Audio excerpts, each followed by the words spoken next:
had the task of being the first county executive, which means there was no blueprint, there was no history, there was no manual of how to do it.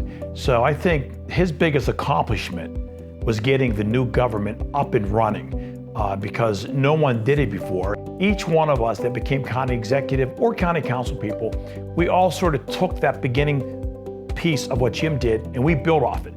So those building blocks all started with that first term.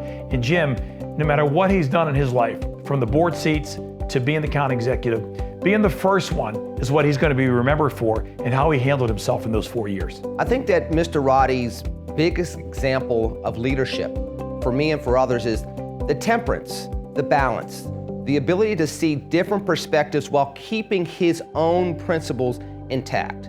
He's always been somebody to understand who he is, what he wants, and why he wants it, all while working with different types of individuals, being a gentleman in the process, and then trying to move the group along to a higher level of success.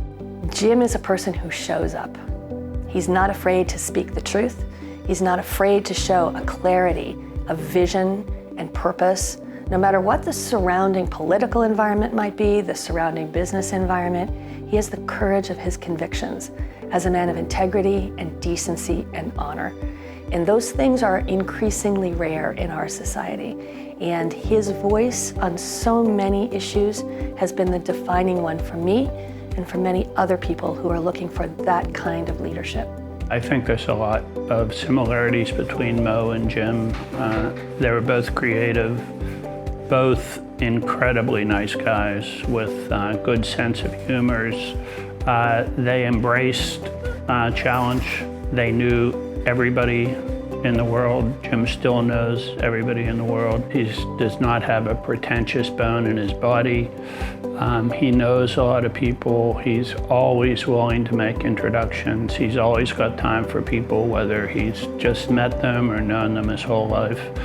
And especially for younger people, he's willing to take them under his wing, so to say, and really usher them. And I've seen him do that for lots of young women, people of color, and old people like me.